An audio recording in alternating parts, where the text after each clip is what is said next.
Ei, você aí. Sim, você. Já parou para pensar que a vida às vezes parece um carro desgovernado e que a gente só está reagindo, apagando incêndios, correndo atrás do próprio rabo? Enquanto o mundo lá fora decide o nosso humor, a nossa paz, a nossa sanidade. Notificações pipocando, prazos apertados e a pressão de ter a vida perfeita nas redes sociais. A economia estável, as notícias que parecem só trazer desgraça. É como se a gente estivesse num ringue, levando soco de todos os lados, mas sem nem saber de onde vêm esses golpes. E a gente se pergunta: será que eu nasci para viver assim, refém das circunstâncias, à mercê do que os outros pensam ou do que o destino me joga? Se você já se sentiu assim, se essa sensação de impotência e ansiedade te persegue, então segura essa. E se eu te dissesse que existe um manual de instruções para a mente humana que foi escrito há mais de 2000 anos atrás? E que pode te dar as ferramentas para retomar o controle. É um manual que te ensina a ser inabalável mesmo quando o mundo parece desabar. Sobre isso que vamos falar hoje, mergulhar no estoicismo. E acredite, não é nada disso que você está pensando.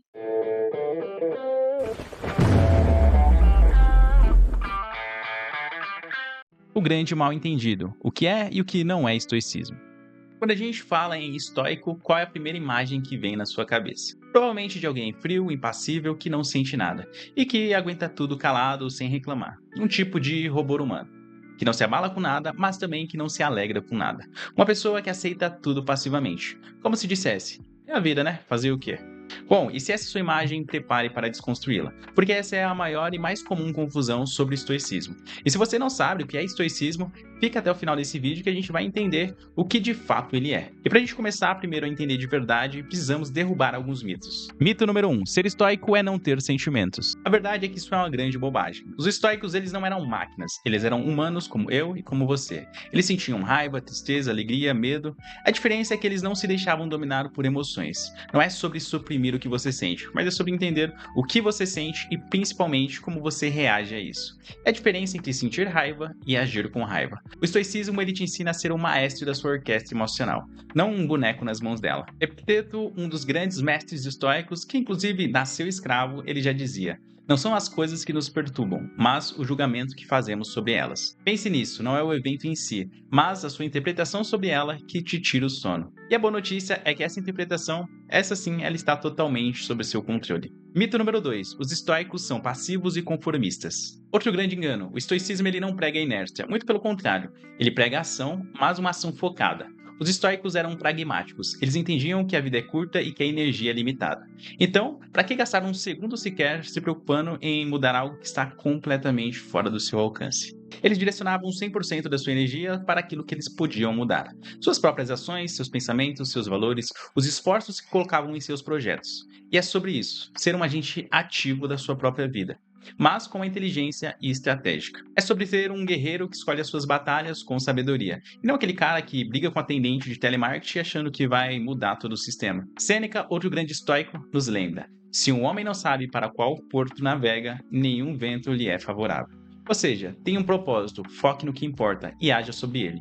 Não é sobre aceitar o inaceitável, mas sobre aceitar o incontrolável e agir com a força e a virtude sobre aquilo que é controlável. Mito número 3: é uma filosofia para tempo de guerra e imperadores. É verdade que grandes nomes como o imperador romano Marco Aurélio praticaram o estoicismo, mas também é verdade que escravos como Epicteto também o praticaram. E isso já quer dizer alguma coisa. A beleza do estoicismo é que ele é universal e atemporal. Os desafios humanos, a ansiedade, a perda, a busca por sentido, a forma como lidamos com a adversidade, elas são os mesmos há milênios. A ansiedade de um general romano antes de uma batalha não é tão diferente quanto a ansiedade de alguém que está prestes a fazer uma entrevista de emprego, ou sobre um pai preocupado com o futuro dos filhos. O estoicismo, ele fala diretamente da condição humana, não importa a sua época ou o seu status social. Ela não é uma relíquia do passado, mas uma ferramenta poderosa para o presente e o futuro. E se você está gostando desse tipo de desconstrução e já está começando a ver o estoicismo com outros olhos, já sabe, né? Deixa o seu like aqui embaixo, se inscreve no canal Ideias em Colisão e ativa o sininho para não perder as próximas colisões de ideia. Isso vai ajudar o canal a crescer e a gente a trazer mais conteúdo. A ideia central que muda tudo: a dicotomia do controle. Agora que limpamos o terreno das ideias erradas, vamos ao que interessa. E se eu tivesse que resumir o estoicismo em uma única ideia, em uma única ferramenta que poderia mudar a sua vida, essa seria a dicotomia do controle. Imagine que tudo na vida, tudo que existe no universo, pode ser dividido em apenas duas caixas, duas categorias bem claras. Na primeira caixa temos as coisas que eu controlo, e na segunda, as coisas que eu não controlo. Vamos ser honestos, a maior parte da nossa ansiedade, do nosso estresse e da nossa frustração vem de uma única fonte: tentar controlar o incontrolável. A gente se irrita com o trânsito, com a opinião do chefe, com a chuva que estragou o passeio, com o vizinho que postou nas redes sociais, com o passado que não podemos mudar e com o futuro que é incerto. Tudo isso está na caixa do que eu não controlo. É tentar forçar a barra ali. É como tentar empurrar uma parede, mas você só vai se machucar e se cansar. Mas e a outra caixa? A caixa do que eu controlo. Bom, essa está a sua fortaleza, o seu reino. E o que tem lá dentro? Seus pensamentos, julgamentos, suas reações, suas decisões, o esforço que você coloca em algo, as suas atitudes diante dos desafios, os seus valores. Tudo isso é seu, é do seu domínio absoluto. Epicteto foi muito claro quando disse: a felicidade e a liberdade começam com a clara compreensão de uma coisa. Algumas coisas estão sob o nosso controle e outras não. A paz não vem de conseguir que o mundo exterior se curve à nossa vontade, mas de focar 100% a energia e a atenção no que está na sua caixa de controle. E aceitar com sinceridade o que está na outra. Pense no arqueiro. Ele controla o treino, escolhe o arco, a mira, a técnica, o momento de soltar a flecha. Mas ele não controla um vento, um pássaro que cruza o caminho, ou se o alvo se move no último segundo.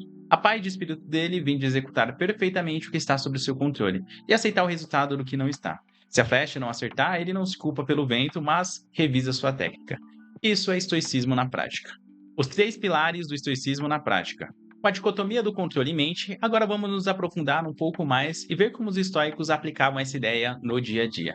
Eles tinham algumas ferramentas mentais, alguns pilares, que são verdadeiros superpoderes para a sua mente. Então vamos conhecer 3 deles. Pilar 1, amor de fati, ame seu destino. Bom, essa aqui é polêmica. Amor de fati significa amar o seu destino. Mas calma, deixa eu te dar um detalhe importante aqui. Eu não estou dizendo para você agradecer pelas coisas ruins que acontecem. Ninguém em sã consciência agradece por bater o carro ou por perder um emprego. A ideia aqui é ver o que aconteceu como um aprendizado. Muitas vezes, quando estamos no meio da dor, a gente não consegue ver nenhuma saída. Parece que o mundo acabou, mas sabe aquela frase clássica: há males que vêm para o bem. Bom, é exatamente isso. O amor de Fati é entender que aquele obstáculo pode se tornar o seu maior mestre. Quanto mais consciente você estiver, mais rápido você vai aprender a lição e entender o porquê aquilo aconteceu. É parar de brigar com a realidade e perguntar: ok, isso aconteceu, e agora o que eu faço com isso? Como isso me torna mais forte? É transformar a dor em combustível. Como disse Marco Aurélio, o obstáculo no caminho se torna o caminho. É uma mudança de perspectiva, de te tirar do papel de vítima e te coloca no papel de alquimista, transformando chumbo em ouro. Ou melhor, problemas em tecimento pessoal. É a aceitação radical da realidade. Não como ela deveria ser, mas como ela é. É a busca por significado e propósito em tudo. Pilar número 2, Premeditatio Malorum. A premeditação dos males. Essa aqui pode parecer um pouco sombria à primeira vista, mas é um verdadeiro superpoder mental. Premeditatio malorum significa premeditação dos males. Não é você se tornar um pessimista que só pensa no pior, mas é para você se tornar um antifrágil. É ser prevenido. Funciona assim: logo de manhã ou antes de um evento importante, você tira um tempo para pensar em tudo que pode dar errado. O trânsito pode estar terrível, o colega do trabalho pode ser rude, a internet pode cair. O projeto ele pode atrasar. Você visualiza esses cenários, mas não para se preocupar, mas para se preparar mentalmente. Ao fazer isso, você já se vacina contra o choque. Se o problema acontecer, você não será pego de surpresa, não será dominado pela raiva ou pelo pânico. Você já terá pensado em como agir e qual seria a sua atitude virtuosa. E se o problema não acontecer? Bom, ótimo. Mais um dia de bônus com a mente mais tranquila e grata. Sêneca dizia que sofremos muito mais na imaginação do que na realidade. A gente gasta horas sofrendo com coisas que nunca vão acontecer. E a premeditação, ela limpa esse lixo mental. Te deixa pronto para o combate. É como aquele ditado: esperar o melhor, mas estar preparado para o pior. Pilar número 3, Memento Mori. Lembre-se da morte. Por último, mas definitivamente não menos importante, temos o Memento Mori. Lembre-se da morte. Mas calma, não é para ficar mórbido ou deprimido. Muito pelo contrário, essa é a ferramenta estoica para a clareza, o propósito e a urgência de viver. Lembrar que seu tempo aqui ele é finito e que a vida é um sopro. Isso não é para te assustar, mas sim para te despertar. É para te fazer perguntar: isso que eu estou fazendo agora realmente importa? Eu estou gastando meu tempo precioso com coisas triviais, com discussões sem sentidos, com medos infundados, ou estou focando no que é essencial, no que me traz significado, no que me conecta com as pessoas que amo? Se você soubesse que tem pouco tempo, você estaria fazendo o que está fazendo agora? Marco Aurélio ele nos lembra: você tem poder sobre a sua mente, não sobre os eventos externos. Perceba isso e você vai encontrar força. E parte desse poder é usar a consciência da finitude para viver com mais intensidade, com mais gratidão, com mais amor. É para perdoar mais rápido, é para dizer o eu te amo sem hesitação, para não adiar os seus sonhos por medo ou procrastinação. O Memento Mori é um convite para viver cada dia como se fosse uma vida inteira. Como Sêneca sabiamente aconselhou: apresse-te a viver bem. E pense a cada dia que por si só é uma vida. Ufa, que jornada, hein? Começamos com o caos da vida moderna, com a sensação de estarmos à deriva e descobrimos que a saída não está lá fora, no controle do incontrolável, mas que está aqui dentro, dentro do nosso domínio, dentro da nossa própria mente. O estoicismo, como vimos, ele não é sobre ser um robô sem emoções, nem ser um conformista passivo. É sobre ser um artesão da sua própria mente, um estrategista da sua paz interior.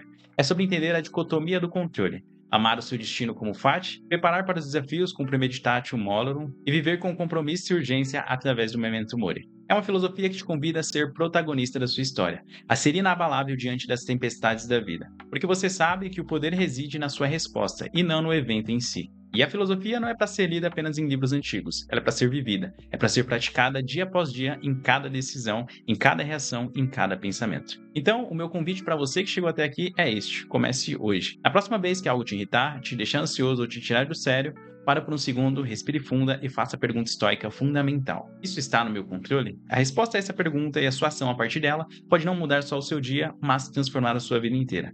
Acredite, a sua mente é o seu maior poder. Use com sabedoria. Se você curtiu essa colisão de ideias e quer continuar explorando o universo da filosofia e do autoconhecimento, não se esqueça de deixar o like, compartilhar esse vídeo com alguém que precisa ouvir essa mensagem e também se inscrever no canal Ideias em Colisão. A gente se vê na próxima.